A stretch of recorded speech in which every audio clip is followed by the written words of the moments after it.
It obviously pays to invest. The CUPRA Formentor is CUPRA's first, and thus far only, standalone model and currently accounts for 50% of UK sales. The bean counters at the Volkswagen Group should take note. We're testing it here in second rung V2 1.5 TSI spec and, yes, the beady-eyed among you will have spotted that the images aren't of the V2. Sadly, we couldn't get our test car photographed, but to me the V2 loses little of the VZ2's visual appeal. The Formentor is a decent looking thing, to the point where non-car friends were interested to know what it was when it was parked up outside my house. They've never shown similar curiosity in a BMW X2. Equally, you'd never know from inside that you're not sitting in one of the top-of-the-range models.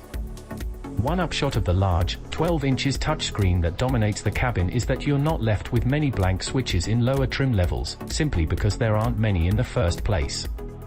In fact, all Formentors get the same sized, twin-screen setup, 12 inches for the infotainment, 10 inches for the digital dials.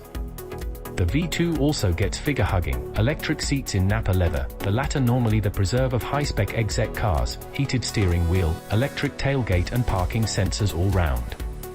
Additionally, it still has the separate climate control switches in the back, plus a couple of USB-C ports back there, so the kids won't feel shortchanged either. Head and legroom are decent in the rear. The ubiquitous Volkswagen 1.5 litre petrol is available with both DSG and manual gearbox options, but we've tested it here with the dual clutch setup. With 148 brake horsepower and 184 pounds-feet, it'll hit 62 miles per hour in 8.9 seconds, but because there's no mild hybrid technology, the emissions of 155 g/km aren't sector-defining. They are similar to a car like the X2 and a couple of tax brackets behind the Peugeot 2008. The Formentor is definitely at the more engaging end of compact SUVs, but the trade-off is that the ride is also at the firmer end of the spectrum. Not that this should come as a massive surprise, even just a cursory glance at the 19 inches wheels, standard on the V2, should give a clue that you're not about to jump into a magic carpet. It's also partly down to the spec. Previous versions we've tested all featured adaptive dampers, but the V2 1.5 TSI doesn't get these. It does, though, still keep various driving modes, so you can alter other aspects of the car's character like engine response and steering weight. None of these fundamentally tweak the car's character, but that's not a huge miss when the basics are largely spot on. The engine spins away happily and is, most of the time, unobtrusive. It's only when you really rev it that the sound becomes coarse.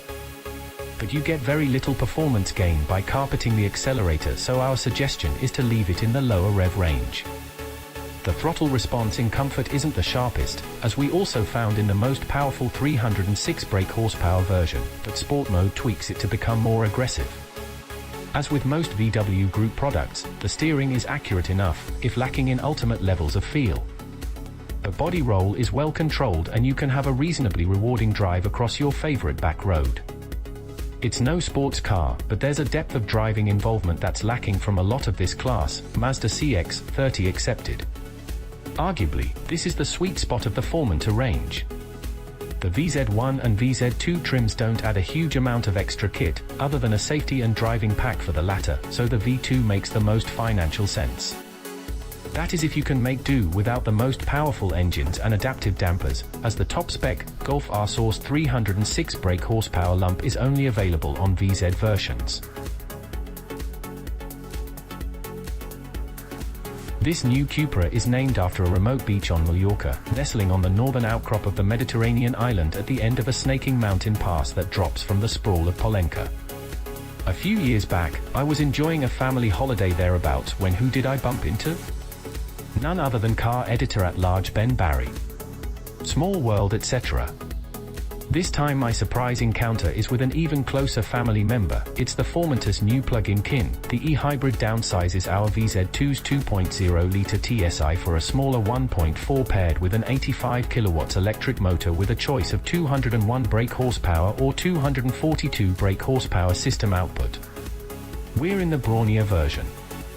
Charging the 13 kWh lithium-ion battery every night means we manage 21 miles on silent e-propulsion before the petrol engine awakes, not matching the claimed 34-mile e-range.